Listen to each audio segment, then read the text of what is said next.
We recommended that the patrol be increased from its present uniform strength of about 260 men to 564 men. More men means more cars. They now have approximately 160. We've recommended in the neighborhood of 305 cars. What's this line patrol that you recommend in your report here? We think you can prevent accidents only where they're happening in the greatest number. So we're recommending that a great percentage of the trooper strength of the Oklahoma Highway Patrol be devoted to patrolling and enforcing the law on these 3,000 miles of highway. Sort of a massing of the patrol at the dangerous points, then. That's correct. It was pointed out there, if we could carry out the program as recommended, that is, increase the number of patrol members, patrol the highways of the state, it would actually reduce the number of lives to be lost each year by about 100. And of course, that was the best part about it. Do you see any particular drawbacks in putting this plan into effect? Yes, it's all like every other good thing that people ask for and the people want. It will cost a tremendous amount of money. They estimated that by 1962, if the plan was carried out and put into full effect by that year, it would cost about $8 million per year. And we're now spending about $2,400,000 per year for the Department of Public Safety. So you can see that we would have to pick up about $5.5 million more money per year for that one division of government.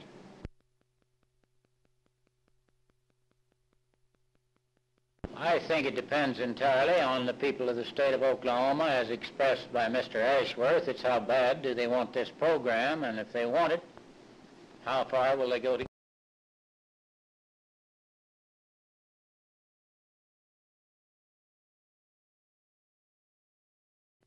And when do you hope to have these buildings completed?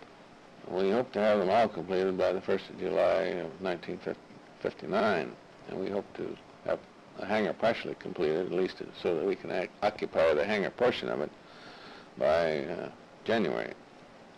Is this being paid for by CAA? Not directly.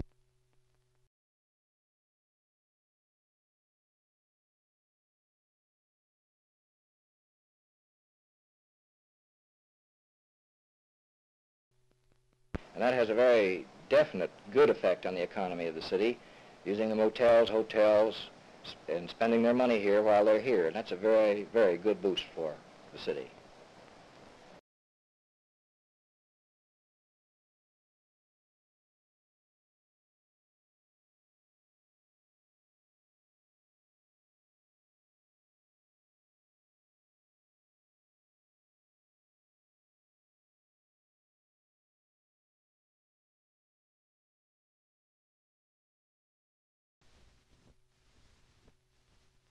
Well, it would be very bad for the division. Under the new reorganization of a pentomic division, instead of having regiments, we have battle groups. The full pentomic infantry division has 5 battle groups. Under this change, if it should go into effect, instead of having 5 battle groups, we would have 3. And we would lose approximately 3,000 men from the table of organization strength. We wouldn't lose that many actually because we're not up to full strength. But we would lose a lot of people, and we would lose the use of a lot of state-owned armories that we now have.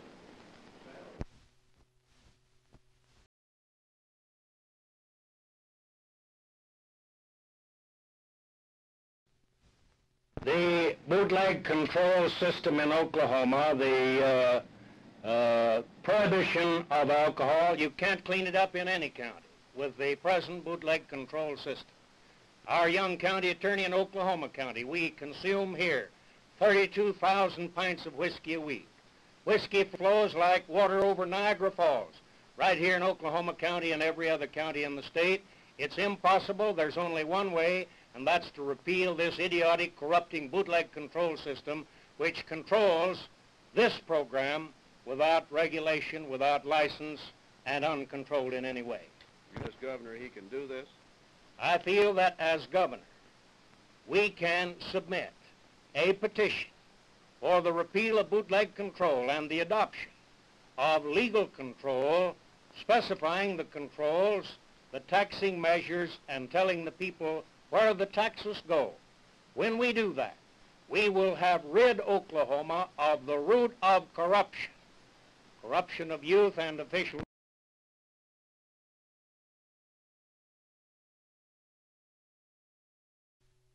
Colonel, what do you consider to be one of the outstanding advantages of this plan?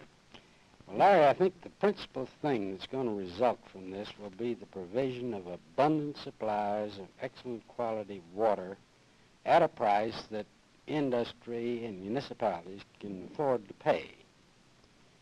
And that abundance of water is the thing that's going to change the whole face of this country, I think. What's the principal way, as far as people are concerned, that it will change things?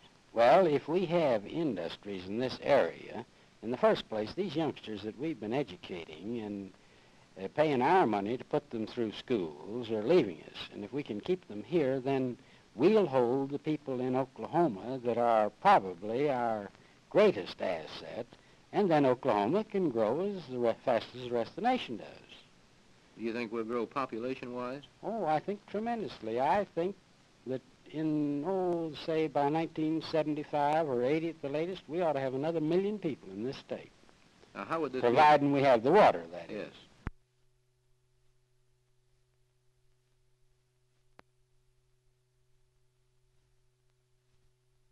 We think, for example, of synthetic rubbers, of dacron fibers that come from these plants. There's certain ethylene glycol, for example, that is used as an antifreeze in automobiles.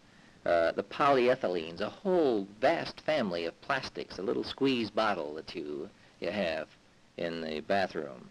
Certain kinds of rubber, Orlon, various acids, a chemical family known as the ureas. And the urea formaldehyde that produce synthetic resins, again in the plastic field.